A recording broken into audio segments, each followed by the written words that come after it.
Welcome to the Los Angeles County Department of Mental Health's monthly magazine, Meeting of the Minds. I'm Karen Zarcidias. In this month's Mental Health Minute, a team of researchers from UCLA, Boston University, and Johns Hopkins found that students who are frequently skipping out on school may have problems with their mental health. The study was published in the journal Child Development. 17,000 kids in elementary and high school were included in the study.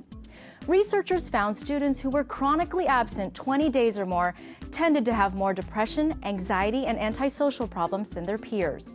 The researchers hope this data will help school administrators and policymakers address mental health issues and develop programs to reduce absenteeism. In other news, suicide prevention groups and the social networking site Facebook have partnered to help stop suicides. The news service allows Facebook users to report a life-threatening comment when they see a friend post one on Facebook. By clicking on the Report Suicide Content link, Facebook emails the person who posted the comment, encouraging them to call the National Suicide Prevention Lifeline or to click on a link for a private chat session with a crisis worker. The toll-free 24/7 Suicide Prevention Lifeline is linked to local crisis centers and is supported by the Substance Abuse and Mental Health Services Administration, otherwise known as SAMHSA. Hope, Wellness, and Recovery is our department's motto. With more about what DMH is up to, here's a message from our director, Dr. Marvin Southard. Thank you, Karen. Adolescence is a challenging time for everyone because during that age, our brains change rapidly as they grow and react to the presence of more hormones. During this vulnerable time, as our brains are creating all kinds of new connections, our social environment assumes a heightened importance. This might seem paradoxical because adolescents are not as dependent for survival on adults as when they were younger. Friends assume an immense importance during this age because adolescents have begun to work on three interlocking tasks. They need to begin to figure out who they are, they need to accept and value the person that they find themselves to be, and they need to imagine how that person they are becoming and accepting can contribute to the world. This is a very big job, and here's the thing. No one can find out who they are and value what they find in isolation. We find out these things from the feedback we get from other people. So for young people, finding and keeping good friends who can support them in healthy, positive ways is a keystone of mental health. Conversely, friends who bully us or encourage us to bully other people and who make fun of the ways in which we are different do us and our mental health a disservice. So if you or someone you know is feeling alone and isolated, reach out. Find someone you can trust and talk to. No matter how it looks, everyone faces the same challenges, and we can overcome these challenges best when we work together. Thank you, Dr. Southard. We like to share stories and tips on wellness and recovery on this show. With more about this in our Walk the Talk segment, here's Kathleen Pache. Thanks, Karen, and welcome to Walk the Talk. My guest today is Dr. Sam Keogh. Dr. Keogh is a clinical psychologist working for the LA County Department of Mental Health and a survivor of the Cambodian Holocaust that claimed over 2 million lives between 1975 and 1979. Sam's unique experiences from trauma to success led him to write a memoir entitled Out of the Dark, Into the Garden of Hope. Sam has developed an expanded belief of post-traumatic stress disorder, or PTSD, resulting from repeated threats of death over time, and in behaviors that present in the next generation of Cambodian survivors.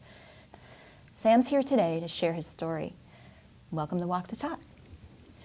Can you describe what it was like when the symptoms of PTSD got really bad for you, what your lowest point was?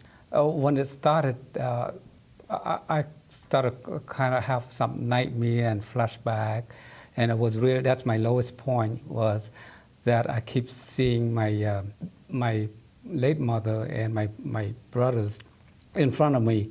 That was the lowest point, and then I couldn't take it anymore, so I went.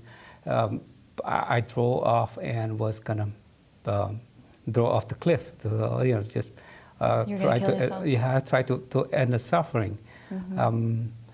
But that was the lowest point, and I was lucky that the little voice in my head said that don't do it. You need to give yourself a chance for treatment. That's in that split second, I stop the car and I come home and seek for treatment. And you sought help. And how did you initially get help for that?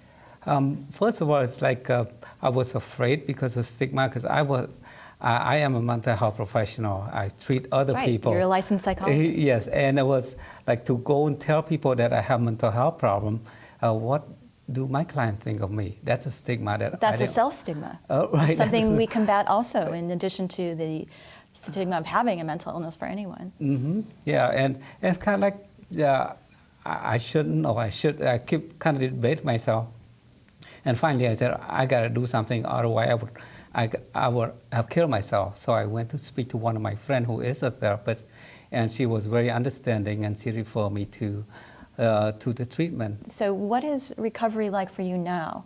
And how do you handle things when they come up, maybe when things get very stressful for you? I always have somebody that I could trust and speak to. Does your family help you when things get tough, like when things get stressful for you? Yeah, I'm thankful to God. All my family went through a similar ordeal, so they know how hard it is to go through the flashback, the nightmare, and they're really understanding. They're kind of very supportive.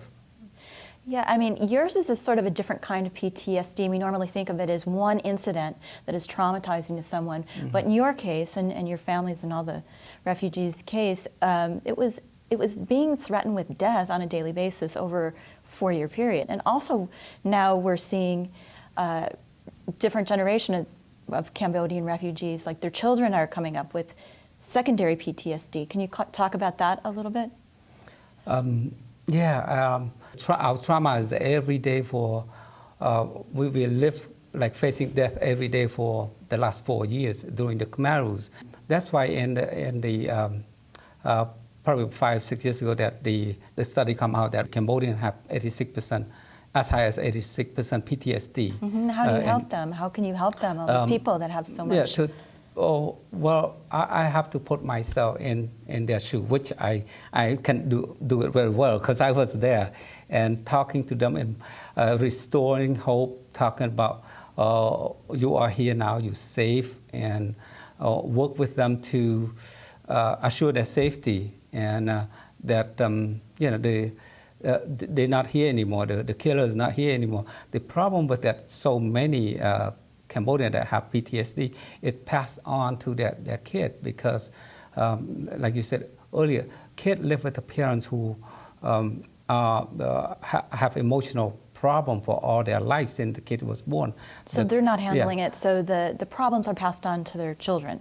Yeah, the problem will pass on to the children. We use that the researchers and some of us who found we call an intergenerational transmission of trauma, meaning it pass on to children. Right. So it's really important to resolve these issues so that you don't pass it on to another generation, and for those people, of course, as well. Thank you so much for coming here today, Sam. It's been great talking to you, and I know that there's a very large concentration of Cambodian refugees in Long Beach, right here in LA, and you have just opened up a private practice to treat those people. So that's so great. Yes, thank you so for much. having me here today. Okay, back to Karen. Thank you, Kathleen. And that's the show for this month's edition of Meeting of the Minds. To learn more about the Department of Mental Health and for more information about DMH's programs and resources, you can always visit the website anytime at dmh.lacounty.gov. You can also follow us on our Facebook page and watch our Profiles of Hope videos and PSAs on YouTube. Just search for the Los Angeles County Department of Mental Health, or LAC-DMH. And if you or someone you know is in need of help, you can call our 24/7 access line at 1-800-854-7771. That's 1-800-854-7771. Thank you for watching. We'll see you again soon.